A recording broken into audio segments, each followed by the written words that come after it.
She ran from her abusive ex straight into a billionaire's arms, not knowing he'd been praying for that moment for years. Naomi Pierce burst into the grand lobby of the Waldorf Astoria, the hem of her blood-stained dress brushing against the marble floor. She couldn't breathe. All she needed was to get away from him, not to let anyone see the tears burning in her eyes. Amid the shimmer of champagne glasses and the soft swell of music, she saw Marcus Lang, the man who 3 years ago had sworn he'd kill her if she ever left. He was smiling now, as if the entire charity gala were a trap he'd built just to hunt her down. Naomi turned to flee. Her heel slipped on the edge of the red carpet. A hand caught her. Steady, silent, Gabriel Stone, the man she'd only ever seen on the cover of Forbes. She didn't know that in that single moment, trembling in his grasp, heart racing, breathless with fear, she had placed her life in the hands of someone who had once risked an empire, just to be there, waiting for her. What would you have done in her place? Run again, or trust the stranger holding your hand? Follow the story, and don't forget to subscribe for the next chapter of Naomi and Gabriel's fate. Naomi froze. Gabriel's hand was still around hers, steady and grounding. But when she looked past him, toward the ballroom's grand entrance framed in gold, her blood turned cold. Marcus Lang was there, watching her. His eyes were calm, confident, the same eyes that had once followed her every step. The restraining order had expired 3 months ago. She had hoped that meant silence. Instead, he was here, surrounded by people who had no idea what kind of man he truly was. Her chest tightened. The music swelled, elegant but distant, as if the world had tilted. She tried to steady her breathing, tried to look composed, but her fingers trembled around the stem of her glass. Gabriel leaned closer, his voice quiet but certain. "Are you okay?" Naomi turned to him, panic flickering behind her eyes. She didn't have time to explain. She could already feel Marcus moving toward her through the crowd. "Pretend you know me," she whispered, the words breaking like glass. Gabriel didn't hesitate. His hand tightened gently. His body shifted, protective without trapping her. Naomi forced a smile. She could feel Marcus's stare cutting through the crowd. She just needed to make it through the next minute, alive. Gabriel's hand tightened around hers. His voice dropped to a low, steady warmth. "There you are, beautiful." The words carried easily through the air, smooth and calm, just loud enough to reach the man approaching. A few heads turned. Marcus stopped mid-stride, confusion flashing in his eyes. Naomi's pulse pounded in her ears. She looked up at Gabriel, searching his face for judgment, for fear. Found none. His expression was composed, almost gentle. Under the chandelier's gold light, his touch grounded her. That warmth against her cold fingers made her realize how long she had lived without safety. For a second, she let herself breathe. Marcus hesitated, forced to accept the performance as real. The crowd between them grew thicker, the music louder. Gabriel's thumb brushed against her hand once, slow, reassuring. Naomi didn't know why that simple gesture made her throat ache. Maybe because it felt like something she had been missing, protection that asked for nothing in return. Marcus finally reached them, mask of charm back in place. "Who's this?" he asked, voice smooth as glass. Gabriel turned, meeting his gaze without flinching. "Naomi's boyfriend." The words landed like a challenge wrapped in civility. Around them, conversations faltered. The air thickened. Marcus laughed softly, but his eyes hardened. "Boyfriend? How convenient." Gabriel didn't look away. "Sometimes convenience looks a lot like fate." Naomi stood between them, feeling the silent collision of power. The two men, one who had broken her spirit, one who seemed carved from restraint, stared each other down, neither willing to blink first. For a heartbeat, Naomi feared a scene, but Gabriel's calm presence anchored her again. He didn't raise his voice. He didn't move closer. He simply stayed, unshaken, unreadable. Marcus's smile cracked for just a second before he stepped back. "Enjoy your evening."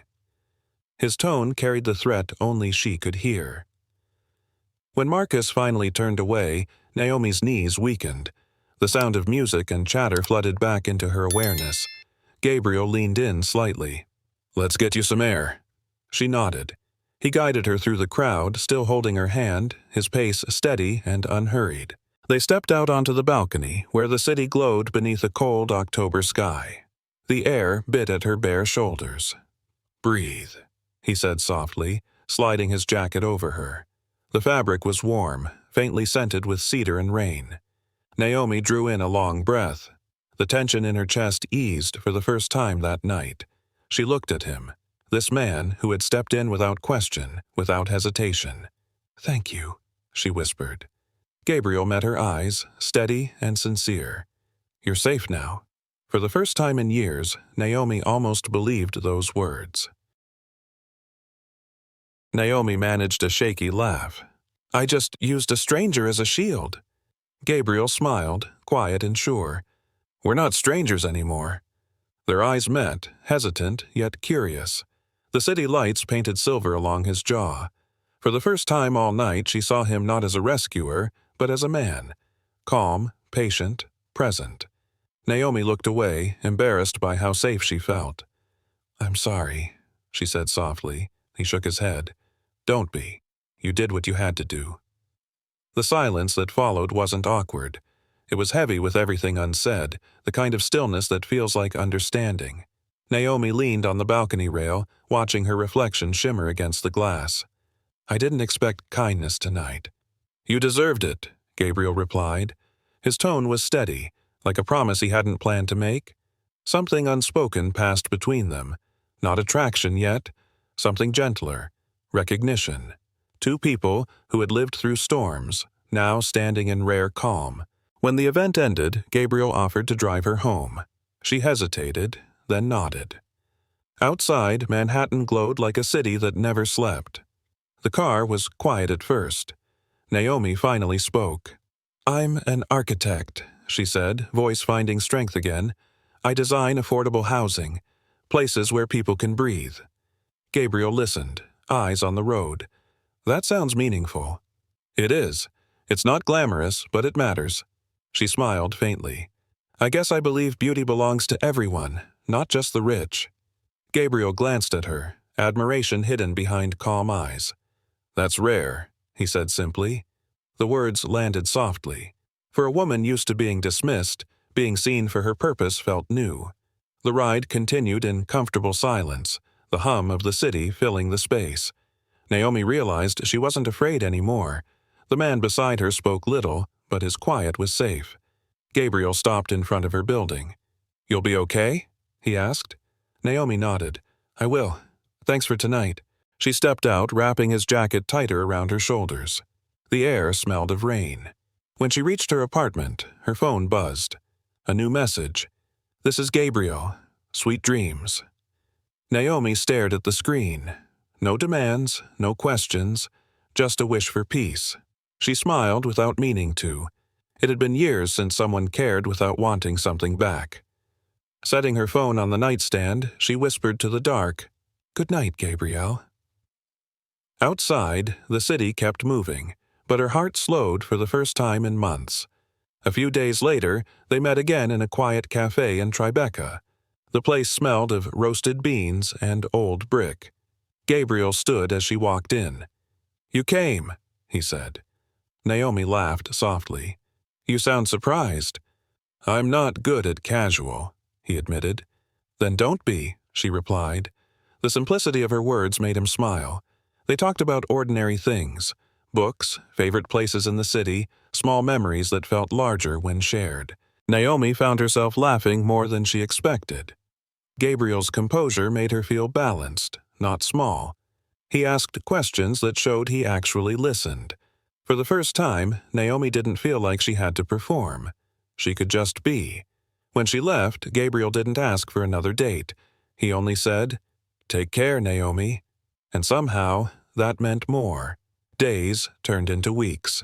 Their conversations grew longer, warmer. Over coffee and late-night calls, they traded pieces of their stories, their failures, the quiet hurts, the things they never told anyone. Naomi spoke about the years with Marcus, the invisible bruises left behind. Gabriel didn't interrupt. He only listened, eyes soft with empathy. When she finally looked up, he said quietly, "You're stronger than what happened to you." The words hit deep. Not pity, respect. She smiled, eyes wet. "You really believe that?" "I do," he said, completely. In that moment, something shifted. It wasn't a grand confession. It was trust. Small, cautious, real. Naomi realized that safety could sound like silence and love might begin with being understood. Time moved quietly, the way recovery often does. Naomi and Gabriel began to build a rhythm that felt like breathing. They shared dinners that ended in laughter. They walked through Central Park in the early evenings, letting silence say what words couldn't. Sometimes he would listen as she talked about work, about rebuilding her confidence one blueprint at a time. In his world of glass towers and deadlines, she was the reminder that life could still be simple. In hers, he was proof that safety didn't have to mean loneliness. He never rushed her. He never asked for more than she could give. Every day chipped away at the fear she once carried like armor. One morning, she caught her reflection in a cafe window and realized she was smiling. Not pretending. Smiling. That night, Gabriel met her at her office after dark just to walk her home. "You look lighter," he said. "Maybe I am," she answered. Neither noticed that somewhere between their quiet conversations and soft laughter, healing had become habit. It happened one night after dinner. The city glowed beneath the balcony, lights like scattered stars. Gabriel looked at her for a long moment before speaking. "I love you." Naomi froze. The words hung between them, soft but heavy. She hadn't heard them in years, not without conditions, not without control. "That terrifies me," she whispered. He reached for her hand. "Then I'll wait." Simple words, but they landed like a vow. Naomi blinked back tears she didn't expect. She wanted to run, to hide from the risk of another heartbreak. But the way he said it, steady, patient, made it impossible. The air between them felt fragile. She didn't answer, not yet. But when she looked at him, her silence wasn't rejection. It was trust in progress. Weeks later, Naomi stood inside Gabriel's penthouse, surrounded by boxes and sunlight.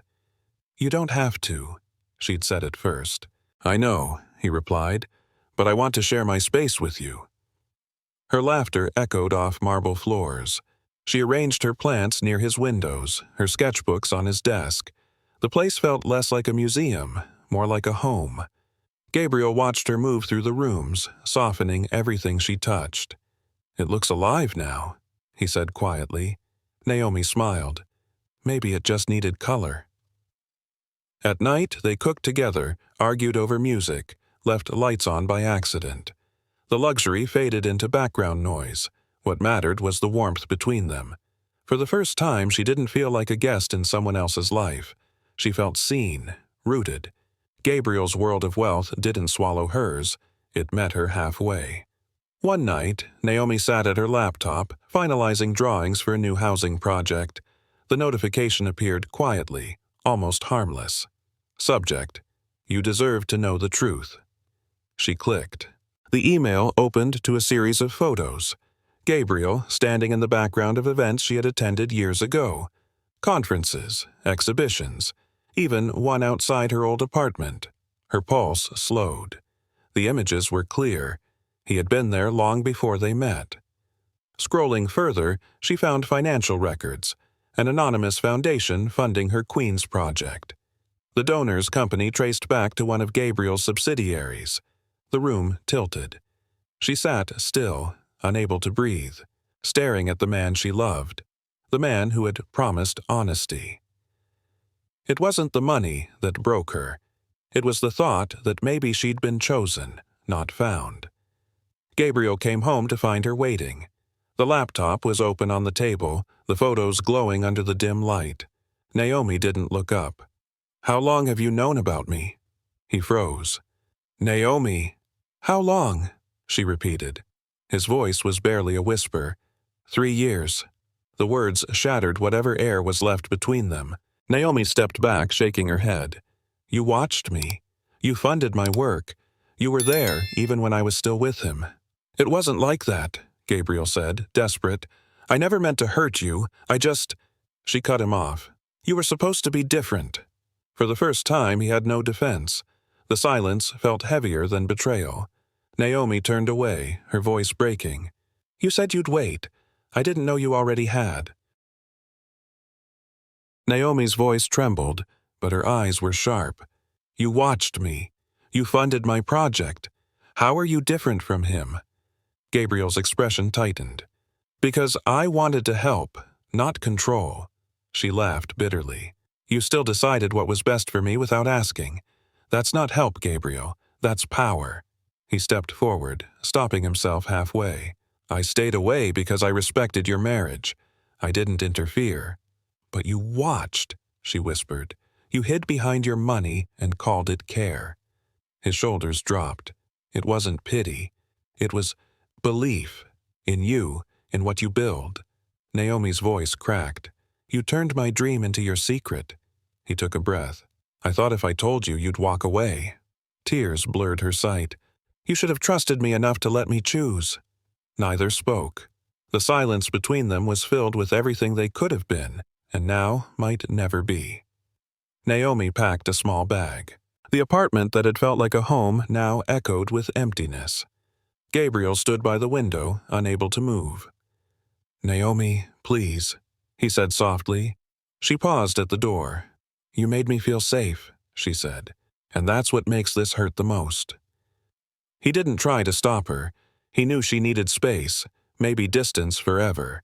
When the door closed, the sound hit him harder than any argument. The city lights flickered against the glass. His reflection looked hollow, almost unfamiliar. For the first time in years, Gabriel Stone, the man who built empires, had no control over what mattered most. He turned off the lights and stood in the dark, the echo of her absence louder than anything he'd ever heard. 2 days later, Naomi's phone rang. Marcus's name lit the screen. Her stomach tightened. I have information about your boyfriend, he said smoothly. Meet me, Tribeca Cafe, 2 p.m. I'm not meeting you, she said. Oh, I think you will, unless you want the world to know what kind of man Sterling Cole really is. He'd used Gabriel's old business alias. The threat was clear. Marcus knew something, or wanted her to believe he did. Naomi hesitated. Every instinct told her to hang up, but she also knew Marcus. He thrived on manipulation. Fine, she said finally. I'll come, but this ends after today. Of course, he lied, his voice smooth as ever. She ended the call, her hands trembling. She didn't tell Gabriel. She couldn't. Not yet. As she grabbed her coat, the thought crossed her mind. Maybe this was her chance to end it all, once and for all. The cafe was almost empty when she arrived. Marcus sat near the window, polished as ever. Naomi, he greeted with a smile that never reached his eyes. You look radiant. Love suits you. Get to the point, she said coldly. He slid a folder across the table. Inside were printed emails, contracts, bank transfers. Your billionaire's been using you, he said. All that funding for your project? Strategic. He wanted access to city contracts through you. Naomi didn't answer. Her phone, hidden under the table, was already recording. Marcus leaned forward. You think he loves you? He's been building his empire through you, your leverage, nothing more. Naomi flipped through the papers, half-truths mixed with forged documents. She knew his pattern. Twist facts until they became poison. She looked up, calm. You really went to all this trouble just to hurt me? Marcus smiled. No, Naomi, to save you. Again. For the first time, she saw him for what he was. Desperate for control he'd already lost. Naomi stood, sliding the folder back toward him. You're wrong, Marcus. He waited. You only possessed. His jaw tightened. Careful, he said. You have no idea what I can still do. She met his eyes, steady and unafraid. You don't scare me anymore. Marcus leaned closer, voice low. You should. I can destroy him, and you'll go down with him. Naomi reached for her phone and stopped the recording. "Thanks," she said quietly. "Now I have proof of your threats." For a moment, he froze. The mask cracked. Naomi stepped back, her voice firm. "We're done, Marcus. Whatever power you think you have, it's gone." As she walked out, the weight of years lifted from her shoulders. Outside, the cold air hit her face, sharp and clean. For the first time, fear didn't follow her. Strength did. Marcus's eyes hardened. His hand lashed out, snatching Naomi's phone from her grip. "You're not recording anything," he growled. Naomi stepped back, heart pounding. "Give it back." He threw it down, glass shattering across the sidewalk. "You think you can humiliate me?" "Marcus, stop!" Her voice wavered, but didn't break. He advanced. "You ruined me. You and your new savior." Naomi backed away until her shoulders met cold brick. "You ruined yourself," she said. A car screeched to a stop beside them. Gabriel's black sedan. The door swung open, and he was already out, his face carved in fury. "Get away from her," Gabriel said, each word controlled, heavy. Marcus sneered. "Perfect. The billionaire stalker himself." "Walk away," Gabriel warned, stepping closer. "You can't save her," Marcus snapped. "She's mine." Gabriel's tone dropped, final. "Not anymore." Marcus lunged toward Naomi. She turned to run, but his hand caught her arm. Gabriel surged forward, shoving him off. The three collided, chaos breaking the air. Then Marcus pushed again, hard. Naomi stumbled backward. The edge of the curb caught her heel. Her body tilted. The city noise faded into a single heartbeat before everything shattered. The moment stretched thin, soundless. Naomi's body hit the stone planter with a sharp, hollow crack. Then, silence. Her eyes fluttered open, confusion blurring the world into fragments of light. Gabriel's face appeared above her, pale and terrified. "Naomi!" His voice tore through the noise, breaking the stillness that followed impact. She tried to speak, but blood touched her lips. The taste of iron. The sound of people gasping. Marcus froze nearby, color draining from his face. "I didn't mean—" Gabriel dropped to his knees, cradling her head gently, his hands already slick with blood.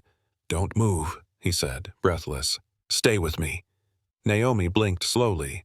Her vision darkened at the edges. "Gabriel."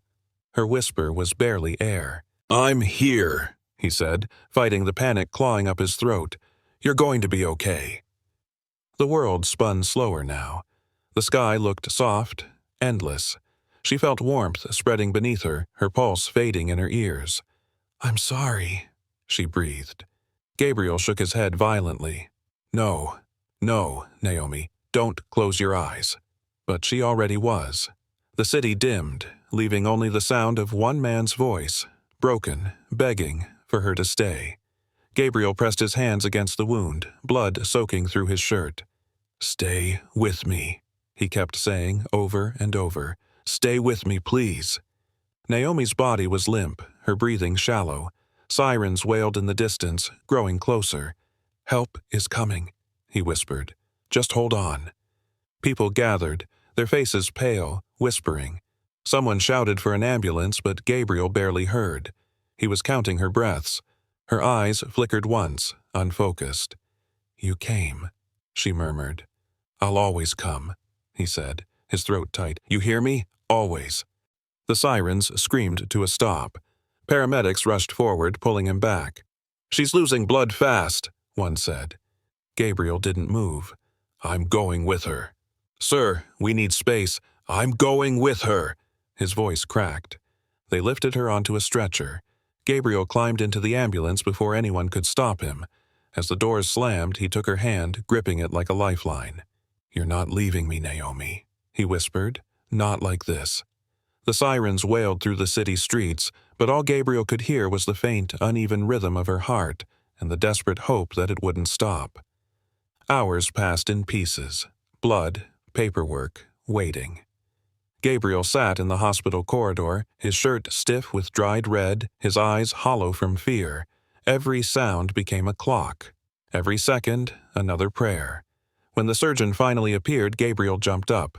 "Please," he said, voice raw. "The surgery went well," the doctor replied.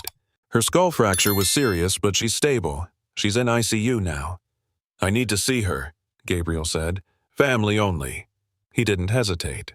"I'm her husband." The doctor studied him for a beat, then nodded. 5 minutes. Inside the room, Naomi lay pale beneath white sheets. Tubes, machines, quiet beeps, the fragile sound of life still hanging on. Gabriel sat beside her, afraid to touch her, then took her hand gently. "I'm here," he whispered. "You're safe." Tears blurred his vision.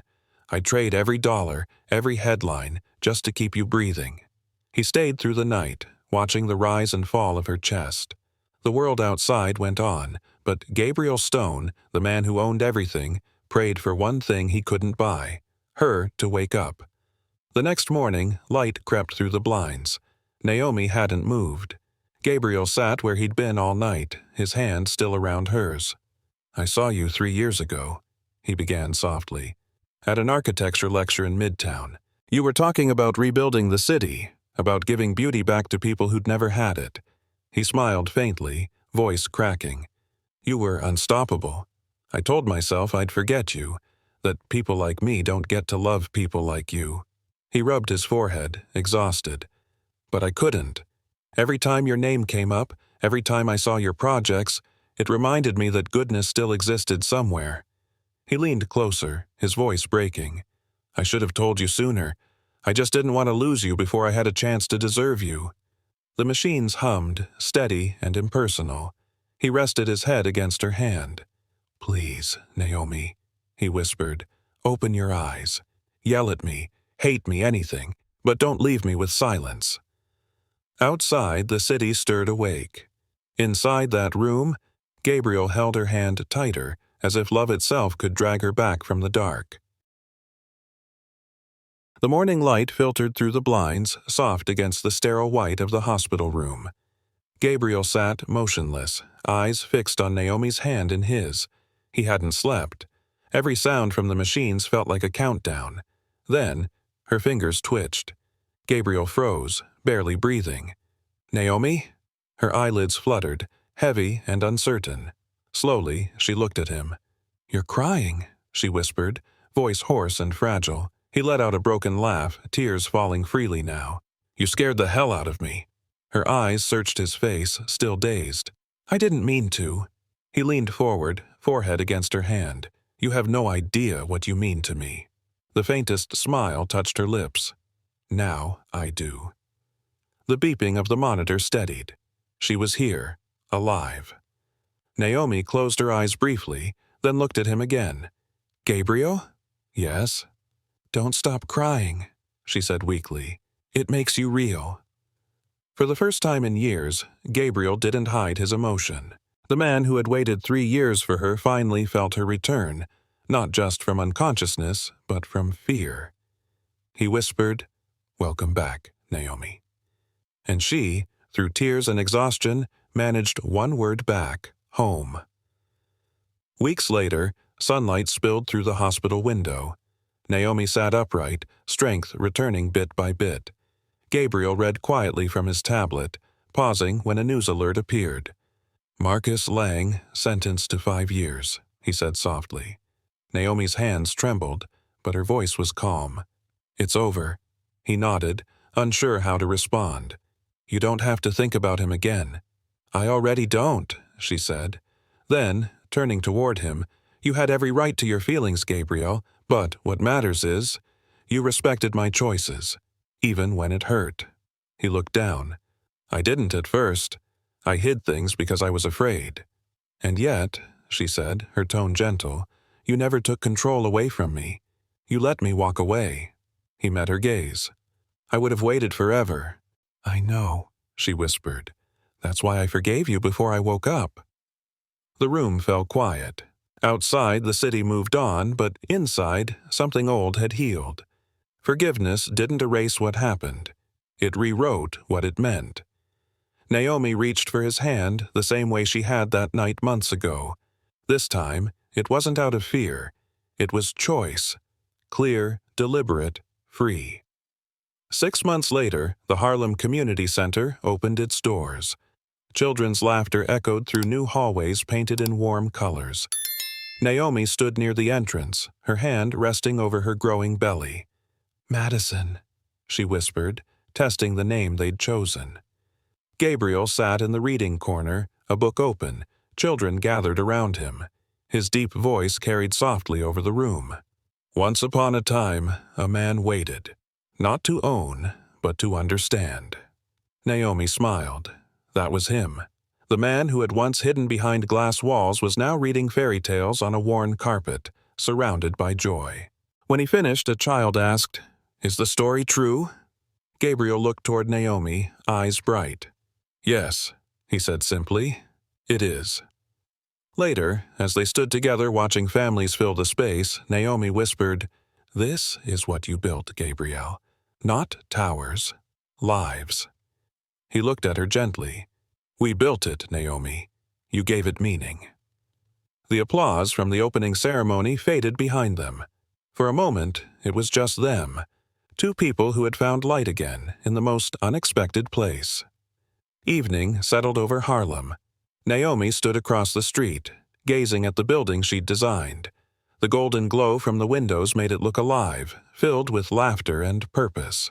Gabriel joined her, wrapping an arm around her shoulders. "You still stare at it like it's your first project." "It's different," she said softly. "This one saved me." He looked at her, puzzled. "I thought love had to be dramatic," she continued, "that safety meant weakness. But it wasn't a fairy tale, Gabriel. It was real, messy, painful, worth it." He smiled. "You built more than a building. You built us." Naomi leaned into him. "Do you ever think about that night? How it started?" "Every day," he admitted, "the night you grabbed my hand." She looked down at their joined hands now, steady, calm. "Back then, I was running. Now, I'm walking toward something." Gabriel kissed her forehead. "You always were the architect. I just followed the design." The city hummed around them, alive and imperfect. And for the first time, Naomi didn't look for what might go wrong. She looked at what she'd built and believed it would last. Love is not possession. It is the quiet courage to wait without control. It is the choice to protect someone's freedom, even when your heart longs to hold on. Naomi learned that love is not safety found in someone's arms, but safety discovered within herself. Gabriel learned that redemption is not about being forgiven. It is about becoming worthy of trust. Their story was not perfect. It was human. It began in fear, broke in truth, and healed through honesty. What remained was not fantasy, but a deeper truth. Love that listens is stronger than love that demands. Real love is patient. It respects silence. It waits without needing to be chosen every second. If you believe respect is the purest form of love, say it, "I believe." Because belief itself is a small act of healing. Every story like this reminds us that tenderness still exists, even after betrayal. That waiting, when done with kindness, is a form of love that never fades. Naomi found peace. Gabriel found meaning. And somewhere in their journey, they proved that love's greatest act is not possession or rescue, but quiet, unwavering respect.